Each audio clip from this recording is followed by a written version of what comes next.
Hello viewers, welcome to YouTube channel Kuratula and tech. आज की इस वीडियो में हम चैप्टर नंबर 10 की रिमेनिंग पार्ट को डिस्कस करेंगे। प्रीवियस लेक्चर में हमने पढ़ा था प्रिंटफ स्टेटमेंट को। आज हम उसकी कुछ एग्जांपल्स को सॉल्व करेंगे। फर्स्ट एग्जांपल है write a program that display the value store in string variable name. हमने एक ऐसा प्रोग्राम लिखना है जो कि वैल्यू को स्ट्रिंग वेरिएबल के अंदर स्टोर करे और उसको डिस्प्ले। सबसे पहले हम हेडर फाइल्स को ऐड करेंगे। #include studio.h, #include conio.h, studio.h mean standard input output and conio.h mean console input and output। उसके बाद हमने मेन फंक्शन लिखा, void main angular parenthesis. Next हमने फंक्शन की बॉडी बनाई और इसके दरमियान में अब हम स्टेटमेंट्स लिखेंगे। हमने बेसिकली स्ट्रिंग वेरिएबल डिक्लेयर करना है और उसमें वैल्यू को स्टोर करवाना है। तो अभी तक हमने कैरेक्टर को स्टोर करना सीखा, इंटीजर को स्टोर करना सीखा, लेकिन स्ट्रिंग वेरिएबल को डिक्लेयर करना नहीं सीखा। ठीक है, कैरेक्टर में किस तरह से वैल्यू को स्टोर करते हैं ये भी सीख लिया, लेकिन स्ट्रिंग वेरिएबल का भी हमें नहीं पता। तो सबसे पहले हमने लिखा चार इट्स मीन कैरेक्टर। आपको पता है कि जो कैरेक्टर होता है अगर हम बनाएं, यहाँ पे लिखें CHAR,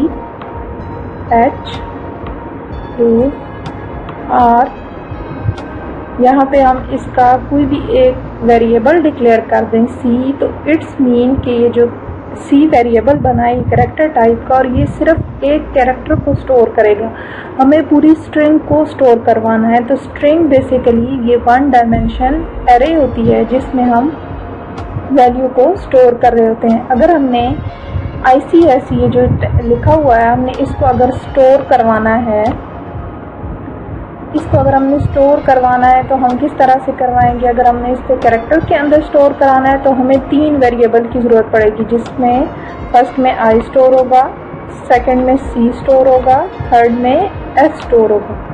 लेकिन अगर हम स्ट्रिंग वेरिएबल को यूज़ करें तो हम एक ही वेरिएबल के अंदर ICS को स्टोर करवा सकते हैं। इसीलिए हमने लिखा 4, उसके बाद वेरिएबल का नेम हमने लिख दिया नेम, उसके बाद स्क्वायर ब्रैकेट्स। इट्स मीन कि ये एरे होगी। Array basically consecutive memory locations होती हैं।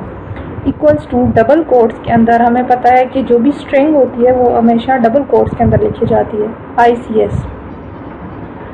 ठीक है, इट्स मीन कि यहाँ पे एक इस तरह की एरे बनेगी।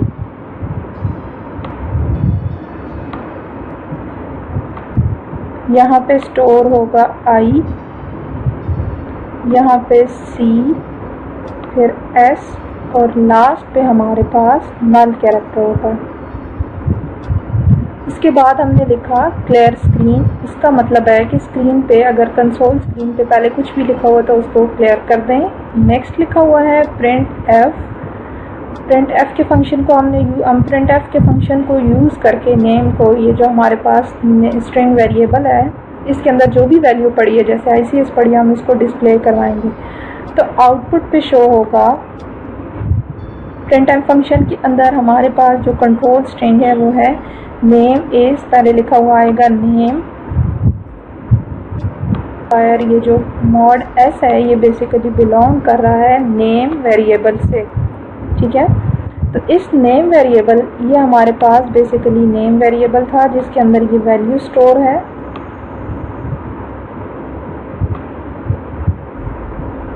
अब ये क्या करेगा, 1 बाय 1 ये वैल्यू को डिस्प्ले करवा देगा जो कि नेम वेरिएबल के अंदर पड़ी हुई है।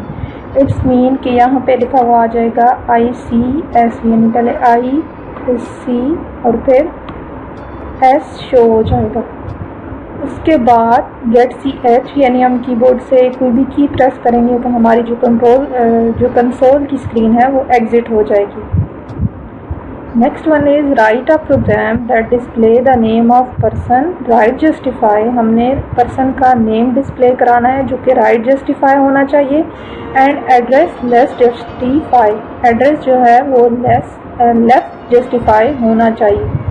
Bye using 25 character space for each, हमने 25 कैरेक्टर की स्पेस को यूज़ करते हुए नेम और एड्रेस को डिस्प्ले करवाना है। सबसे पहले हमने हेडर फाइल इंक्लूड की। आपको पता है कि हेडर फाइल किसी भी प्रोग्राम में हेडर फाइल को इंक्लूड करना मस्ट होता है। Hash include studio.h, hash include conio.h। उसके बाद हमने मेन फंक्शन लिखा। मेन फंक्शन बहुत इंपॉर्टेंट होता है किसी भी प्रोग्राम की एग्जीक्यूशन के लिए।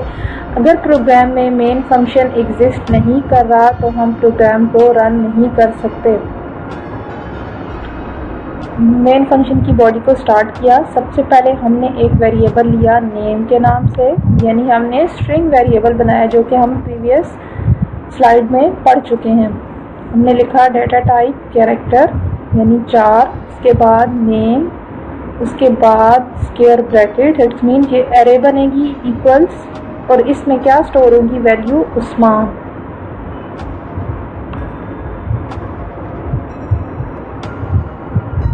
ठीक है, इस तरह की एरे बनेगी।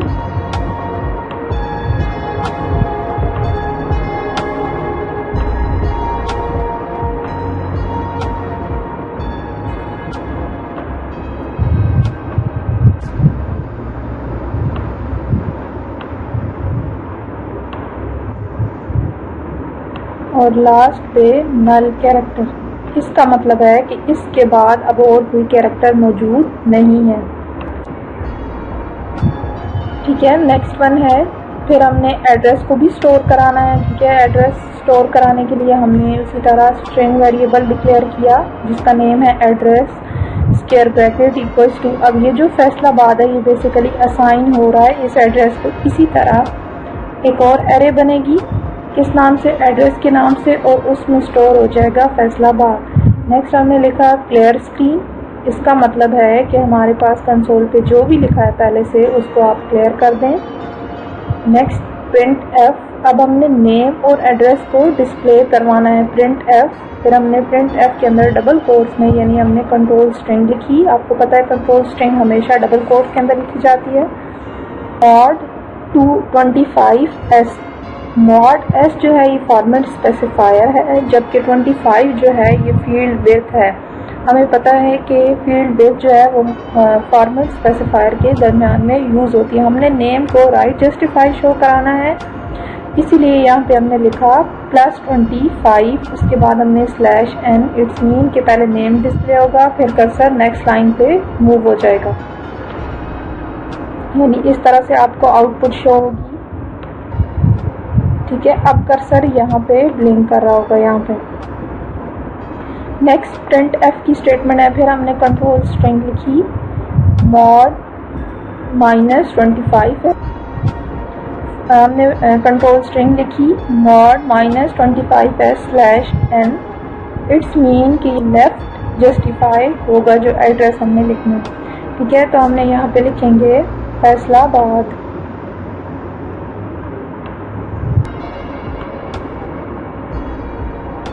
ठीक है, तो इस तरह से आपको आउटपुट शो होगी। नेक्स्ट हमने लिखा गेट चे और मेन फंक्शन की ब्रैकेट को क्लोज कर दिया।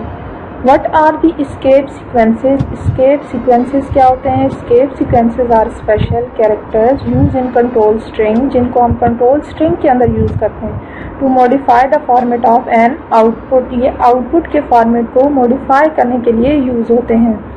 These characters are not display in the output। Basically ये जो escape sequences होते हैं ये आउटपुट पे डिस्प्ले नहीं हो रहे होते। ये आउटपुट को मॉडिफाई तो कर रहे होते हैं लेकिन इसके अंदर डिस्प्ले नहीं हो रहे होते।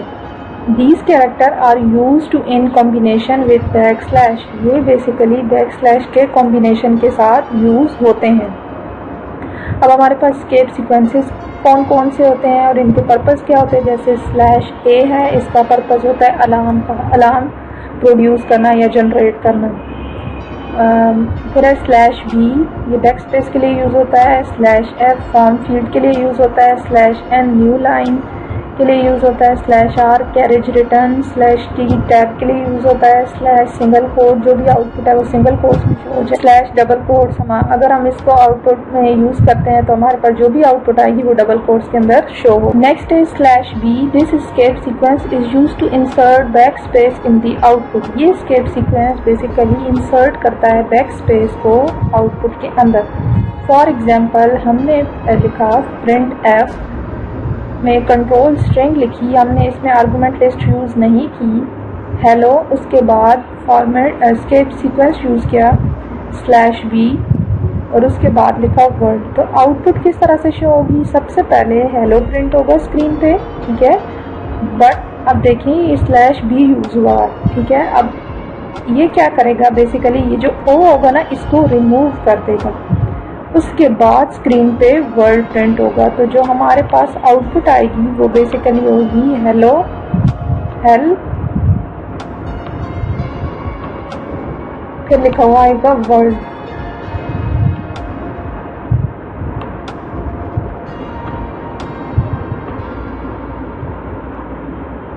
ठीक है, इस तरह से। Next one is /f, this escape sequence is used to insert blank paper in the output. ये बेसिकली आउटपुट में ब्लैंक पेपर को इंसर्ट कर देता है escape sequence. For example printf hello /f को हमने यूज़ किया और वर्ड। सबसे पहले स्क्रीन पे हेलो प्रिंट होगा, ठीक है, फिर कंप्यूटर क्या करेगा, एक ब्लैंक पेपर को ऐड कर देगा। उस ब्लैंक पेपर के ऐड होने के बाद स्क्रीन पे वर्ड प्रिंट होगा। Next one is /n, this escape sequence is used to insert new line in output. ये बेसिकली न्यू लाइन को इंसर्ट करता है आउटपुट में। अभी हमने प्रीवियस एग्जांपल में देखा भी था /n तो किस तरह से न्यू लाइन पे जंप करता है control. printf hello /n word, सबसे पहले हमारे पास हेलो प्रिंट होगा, उसके बाद कर्सर जो होगा वो नेक्स्ट लाइन पे ब्लिंक करेगा और उसके बाद जो है वो वर्ड प्रिंट हो जाएगा।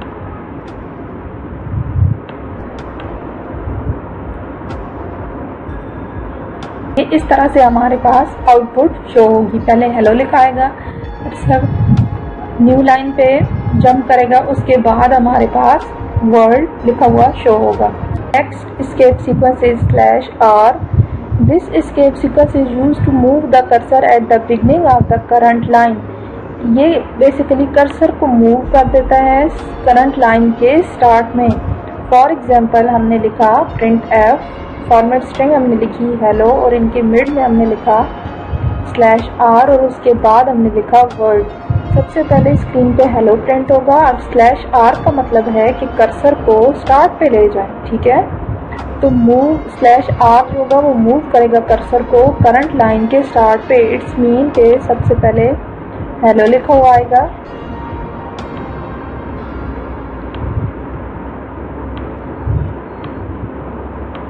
ठीक है। अब हमें एस्केप सीक्वेंस मिला कंपाइलर को, सबसे पहले हेलो लिखा हुआ आएगा, उसके बाद एस्केप सीक्वेंस है /r। इसका मतलब है कि आप दोबारा इसी लाइन के स्टार्ट पे चले जाएं, इट्स मीन यहाँ पे। तो अब ये हेलो जो होगा ये ओवरराइट हो जाएगा, इसकी जगह लिखा हुआ आ जाएगा वर्ड।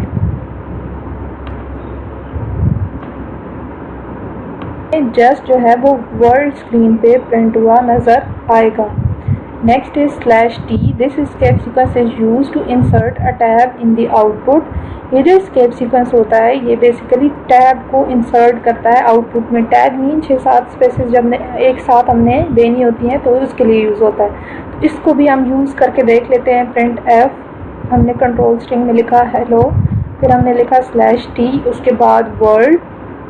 इसका मतलब है कि सबसे पहले हेलो प्रिंट होगा स्क्रीन पे, ठीक है, फिर /t है, 6-7 स्पेसेस ऐड हो जाएंगी, उसके बाद जो है वो वर्ड प्रिंट होगा। इस तरह से आपको आउटपुट शो होगी स्क्रीन पे। Next one is /single quote. ये जो एस्केप सीक्वेंस होता है ये बेसिकली आउटपुट को सिंगल कोट्स के अंदर डिस्प्ले करवाता है। इसका सिंटैक्स किस तरह से होता है हम एग्जांपल देख लेते हैं। printf, हमने डबल कोट्स को स्टार्ट किया और यहाँ पे डबल कोट्स एंड हो रहे हैं। ये फॉर्मेट स्ट्रिंग का वही जैसे हम पहले इसको डिफाइन करते थे। उसके बाद हमने लिखा /सिंगल कोट, फिर हमने जो भी टेक्स्ट स्क्रीन पे प्रिंट करवाना है वो लिखा। सपोज हम हेलो वर्ल्ड प्रिंट करवाना चाह रहे हैं तो हेलो वर्ल्ड लिखा, उसके बाद /सिंगल कोट, ठीक है, ताकि फर्स्ट पे भी हेलो वर्ल्ड के फर्स्ट पे भी कोमा आए और लास्ट पे भी कोमा आए। उसके बाद ब्रैकेट को क्लोज किया और सेमीकोलन लगाया, तो इस तरह की आउटपुट हमें स्क्रीन पे शो हो जाएगी। Next one is /double quote. ये जो एस्केप सीक्वेंस होता है ये बेसिकली आउटपुट को डिस्प्ले कराता है डबल कोट्स के अंदर। पहले हमने सिंगल कोट्स को यूज़ किया था, अब उसकी जगह हम डबल कोट्स को अगर यूज़ कर लें अपनी कंट्रोल स्ट्रिंग के अंदर तो हमारे पास जो आउटपुट है वो इस तरह से डबल कोट्स में शो हो जाएगी। Next one is write a program to display the following output using single printf statement. हमने एक ऐसा प्रोग्राम लिखना है जो कि इस तरह की आउटपुट शो करे। ये जो आपको आउटपुट नज़र आ रही है, लेकिन प्रिंट एफ की सिंगल स्टेटमेंट को यूज़ करना है। सिंगल मीन एक ही प्रिंट एफ की स्टेटमेंट और इस तरह की आउटपुट हमने शो करवानी है। तो किस तरह से होगी? सबसे पहले हम हेडर फाइल्स को इंक्लूड करेंगे, #include studio.h, #include conio.h। उसके बाद हमने लिखा void main। void main लिखने के बाद फंक्शन की ब्रैकेट को स्टार्ट किया। अब हमने सिंगल प्रिंट एफ की स्टेटमेंट को जो है वो शो कराना है। हमें अभी वेरिएबल्स डिक्लेयर कराने की कोई ज़रूरत नहीं है, जस्ट हमने ये वाली आउटपुट शो करवानी है। ठीक है, तो सबसे पहले हमने लिखा प्रिंट एफ, उसके बाद हमने ब्रैकेट को स्टार्ट किया। ठीक है, अब हमने लिखा स्टैरिक। ठीक है, ये वाला फर्स्ट लाइन पे देखें, आपको एक स्टैरिक नज़र आ रहा होगा, तो ये एक स्टैरिक जो है हमने यहाँ पे लिख दिया। उसके बाद अब हम नेक्स्ट लाइन पे हमें जाना है, तो नेक्स्ट लाइन पे जंप करने के लिए हमने अभी स्केप सीक्वेंस पढ़ा है, दैट इज /n। तो फिर हमने लिखा /n। उसके बाद नेक्स्ट लाइन पे कितने स्टैरिक हैं? 2। तो अब हमने यहाँ पे 2 स्टैरिक टाइप कर दिए। उसके बाद अब हमें दोबारा नेक्स्ट लाइन पे जाना है, तो नेक्स्ट लाइन पे जाने के लिए हमें /n की ज़रूरत पड़ती है। उसके बाद नेक्स्ट लाइन पे 3 स्टैरिक हैं, तो हम यहाँ पे 3 स्टैरिक राइट कर देंगे। उसके बाद हमें दोबारा से न्यू लाइन पे जंप करना है, यानी यहाँ पे, तो उसके लिए हम स्केप सीक्वेंस /n को यूज़ करेंगे। और इस लाइन पे अब 4 स्टैरिक्स हैं, तो हम यहाँ पे 4 स्टैरिक लिखेंगे। उसके बाद डबल कोट्स को क्लोज करेंगे, देन सेमी कॉलन और गेट ch और फंक्शन की बॉडी को क्लोज कर देंगे। तो हमें आउटपुट पे इस तरह की हमें आउटपुट इस तरह की शो हो जाएगी स्क्रीन के ऊपर। Write a program to display the following output using single printf statement. अब हमने पहले भी सिंगल प्रिंट एफ स्टेटमेंट से आउटपुट शो करवाई थी, अब हमें दोबारा एक और आउटपुट दी की है। हमने सिंगल स्टेटमेंट को यूज़ करते हुए इसको शो करवाना है। ठीक है, सबसे पहले हम क्या लिखेंगे? लाइब्रेरी हेडर फाइल जो होंगी उनको इंक्लूड करेंगे। उसके बाद मेन फंक्शन बनाया, मेन फंक्शन की बॉडी को स्टार्ट किया, उसमें प्रिंट एफ लिखा। प्रिंट एफ के फंक्शन में हमने कंट्रोल स्ट्रिंग लिखनी है अपनी। आपको पता है कंट्रोल स्ट्रिंग जो होती है वो डबल कोट्स के अंदर लिखी जाती है, वो एज इट इज स्क्रीन पे प्रिंट हो जाती है जिस तरह हम उसको लिखते हैं। सबसे पहले हमें 1 चाहिए, तो हमने लिखा 1। फिर इन 1 और 2 के दरमियान काफ़ी सारी स्पेसेस हैं, इसका मतलब हम टैब को यूज़ करेंगे। अभी हम थोड़ी देर पहले हमने स्केप सीक्वेंस /t पढ़ा था जो कि बेसिकली टैब को इंसर्ट कर देता है। उसके बाद हमने 2 लिखा। अब 2 और 3 के दरमियान भी स्पेसेस हैं, इट्स मीन कि हमने टैब को यूज़ करना है। /t3, फिर उसके बाद /t4, /t5। अब हमें यहाँ पे तो हमने यहाँ तक /t को यूज़ किया। अब हमें नेक्स्ट लाइन पे जाना है, तो नेक्स्ट लाइन पे जाने के लिए हम क्या लिखेंगे? नेक्स्ट लाइन पे जाने के लिए हम लिखेंगे /n। ठीक है, /n लिखेंगे तो हम नेक्स्ट लाइन पे चले जाएंगे। नेक्स्ट लाइन पे हमें प्रिंट कराना है 6। उसके बाद दोबारा से हमें /t को यूज़ करना है इन सब के दरमियान स्पेसेस के लिए, /t7, /t8, /t9, /t10। ठीक है, तो हमारे पास इस तरह की आउटपुट जो है वो स्क्रीन पे शो हो जाएगी। हमने फिर लिखा गेट ch, उसके बाद सेमी कॉलन। आपको अभी तक गेट ch का पर्पस पता चल चुका होगा। हमें जो कीबोर्ड से हमने कोई भी की प्रेस करनी है तो हमारी जो कंसोल की स्क्रीन होती है वो एग्जिट हो जाती है। उसके बाद हमने मेन फंक्शन की बॉडी को क्लोज करना है। Next one is write a program to display the following output using single printf statement. हमने एक प्रोग्राम लिखना है जिसमें हमने सिंगल प्रिंट एफ स्टेटमेंट को यूज़ करके इस आउटपुट को शो करवाना है। अब ये मैं आपको बता दूँ कि हम इसको किस तरह से शो करेंगे। अगर आपको नहीं समझ आती फिर भी तो आप मुझसे कमेंट करके भी पूछ सकते हैं। सबसे पहले हम क्या लिखेंगे? हम हेडर फाइल्स को इंक्लूड करेंगे। उसके बाद हमने मेन फंक्शन बनाना है। मेन फंक्शन की बॉडी को स्टार्ट करने के बाद प्रिंट एफ की एक ही स्टेटमेंट को यूज़ करना है। उसमें सबसे पहले हम डबल कोट्स के अंदर जो है डबल कोट्स ऐड करने के बाद पहले पाकिस्तान लिखेंगे, उसके बाद /t, फिर लिखेंगे एज, फिर नेक्स्ट स्लैश टी, फिर माई, फिर स्लैश टी, फिर कंट्री। यहाँ तक तो हमने लिख लिया। अब हमने नेक्स्ट लाइन पे जाना है। इट्स मीन हमने इस लाइन पे अब जो न्यू लाइन होगी उस पर इस्लामाबाद लिखना है। इसका मतलब यहाँ पे हम क्या यूज़ करेंगे, स्लैश एन। ठीक है। उसके बाद नेक्स्ट हम लिखेंगे Islamabad slash T A slash T my and slash T capital, और हमारे पास जो डबल कोट्स होंगे उनको क्लोज करेंगे। फंक्शन प्रिंटफ फंक्शन की जो ब्रैकेट थी उसको क्लोज करेंगे, सेमीकोलन ऐड करेंगे, फिर ग्रेड सी एच लिखेंगे और फिर फंक्शन की जो बॉडी होगी उसको क्लोज कर देंगे। तो ये हमारे पास इस तरह की आउटपुट जो है वो स्क्रीन पे शो हो जाएगी। तो आपको आज की सारी एग्जांपल्स की समझ आ गई होगी। आपको जो भी कोई इशू हो आप मुझसे पूछें, मैं आपको एक्सप्लेन कर दूंगी दोबारा से। अगर आपको मेरी वीडियो अच्छी लगी तो मेरी वीडियो को लाइक करें, शेयर करें और मेरे चैनल को सब्सक्राइब करें। साथ में दिए गए बेल आइकन को प्रेस कर दें ताकि आपको मेरी आने वाली हर न्यू वीडियो का नोटिफिकेशन मिलता रहे। Thanks for watching.